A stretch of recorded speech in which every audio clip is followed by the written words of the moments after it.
ఈరోజు చేసిన సంస్కరణలు కూడా ఈ మీడియా ద్వారా మనం తెలుసుకుంటే ఎంపీడీఓల్ని డైరెక్ట్ రిక్రూట్మెంట్ తీసేశారు.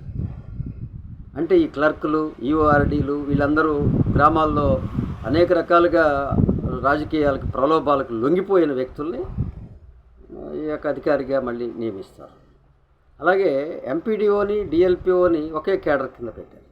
MPDO means mandal level officer, DLPO means divisional level officer. ఎలాగా వీళ్ళిద్దరిని ఒకే స్థాయిలో ఒకే రేట్లో కట్టేస్తారండి?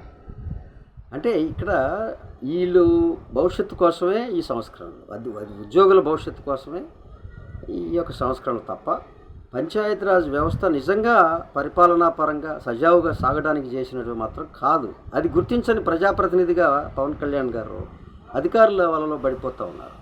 కృష్ణతేజ అనే ఒక వ్యక్తిని ఒక సూపర్ సానిక్ అనుకున్నాం మనం. ఆయన వల్ల ఏం వగదగింది ఏమి లేదు. ఇప్పటికి కూడా యథాతథంగా జగన్ ఆలోచనలే అమలు చేస్తూ ఉన్నారు. కాబట్టి ఇప్పటికైనా మీరు మార్పు తీసుకోవాలి. మేము పవన్ కళ్యాణ్ గారికి ఒక రిక్వెస్ట్ చేస్తూ ఉన్నాం. పంచాయతీరాజ్ వ్యవస్థలో మీరు ఏం చేయాలన్నా మీరు ఒక ప్రజాప్రతినిధి, you are not a officer. మీరు ముందు ప్రజాప్రతినిధుల యొక్క ఆలోచనలకి అనుగుణంగా నడవండి. మీ పార్టీ సిద్ధాంతాలు, కూటమిలో ఉన్నటువంటి అనేక పార్టీ పరమైనటువంటి అవగాహన చేసుకోండి. మీరు కృష్ణతేజ కంట్రోల్లోనూ, ఓఎస్డి వెంకటకృష్ణ కంట్రోల్లోనూ వీళ్ళిద్దరిని మేధావులుగా మీరు సృష్టించి వాళ్ళని అప్రహారం చేస్తూ ఉన్నారు. అదేం కరెక్ట్ కాదు. వాళ్ళు అసలు ఎప్పటి నుంచో తెలిసిన ఆఫీసర్లే, ఓఎస్డి వెంకటకృష్ణ గారు కానీ వీళ్ళు కానీ. వీళ్ళు ఎక్కడ ఎందుకు చెప్పరండి? వీళ్ళు కనీసం అవతల పెద్ద సంఘాలు ఉన్నాయండి, ప్రజాప్రతినిధి సంఘాలు. ఇది మళ్ళీ అక్కడ క్లాష్ వస్తే అమలు కష్టం అవుతుందని ఎందుకు చెప్పరండి? కనీసం ఎందుకు ఆ స్థాయిలో ఆలోచన రాదు ఒక ఐఏఎస్ ఆఫీసర్కి? మనం ఎందుకు దీన్ని ఒక పరిస్థితుల్లో వాళ్ళ సలహా ఎందుకు తీసుకోకూడదు? చెక్ ఎందుకు చేయకూడదు? వాళ్ళ నుంచి ఎందుకు ఎస్ నో అని చెప్పుకొంచుకోకూడదు? ఎందుకు వాళ్ళని ఒక మనిషిని ప్రమేయంగా ఈ కమిటీలోను, ఈ చర్చల్లోనూ భాగస్వామ్యం చేయకూడదని ఎందుకు ఆలోచించకూడదు? కాబట్టి ఈ విషయాలన్నింటినీ మనం చూస్తూ ఉంటే ఏం లేదు. ఇక్కడ మనం ఒక వ్యక్తి మారాడు, మంత్రి మారాడు తప్ప మంత్రి స్థాయిలో ఉన్నటువంటి పంచాయతీరాజ్ వ్యవస్థలో పనిచేస్తున్నటువంటి అందరూ అలాగే ఉన్నారు. ఇప్పుడు గ్రామ స్థాయిలో, జిల్లా స్థాయిలో చూస్తే డిపిఓలు, డిఎల్పిఓలు, యూఆర్డీలు వాళ్ళు ఇష్టారాజ్యం అయిపోతూ ఉన్నారు. ఇక్కడ అసలు ఎవరు ఒక కొత్తగా వచ్చిన మనందరం అనుకుంటున్నాం ప్రజాప్రతినిధులుగా పవన్ కళ్యాణ్ గారు సూపర్ బాగా పనిచేస్తున్నాడు.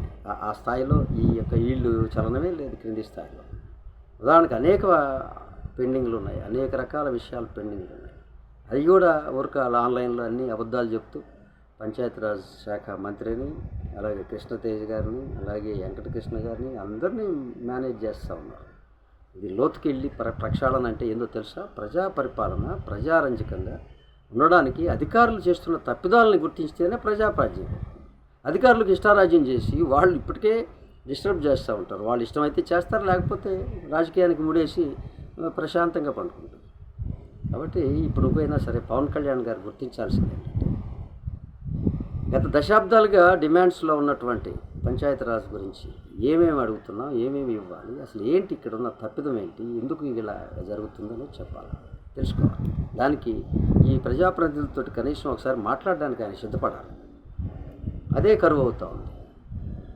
ఈ అధికారులు 5 నిమిషాల్లో కలుస్తున్నారు. కానీ పంచాయతీరాజ్ వ్యవస్థలో ఉద్యమాల ద్వారా ఇవన్నీ అనేక సంఘటనలతోటి ప్రభుత్వాలకి, జగన్ ప్రభుత్వానికి బుద్ధి చెప్పినటువంటి ఈ యొక్క సంఘాల యొక్క వాస్తవమైనటువంటి డిమాండ్స్ని కాసేపు డిస్కస్ చేయడానికి జరిగిన ప్రక్రియ పంచాయతీరాజ్ శాఖ మంత్రి చేపట్టకపోవడం కూడా ఈ యొక్క వన్ వే అవుతూ ఉంది. అధికార స్వామ్యం జరుగుతూ ఉంది. పంచాయతీరాజ్ అనేది ఒక ప్రజాప్రతినిధులతో కూడిన ప్రజల యొక్క డిపార్ట్మెంట్. ఇది పరిపాలన వికేంద్రీకరణకి నమూనా, ప్రజల భాగస్వామ్యానికి ఆనవాలు. కాబట్టి తప్పనిసరిగా పంచాయతీరాజ్ శాఖ మంత్రి దీనిపై చర్య తీసుకోవాలి. ప్రజాప్రతినిధుల సమూహంతో చర్చ జరపాలి. తర్వాతనే ఈ యొక్క సంస్కరణల్ని అమలు చేయాలని చెప్పి కోరుకుంటాం.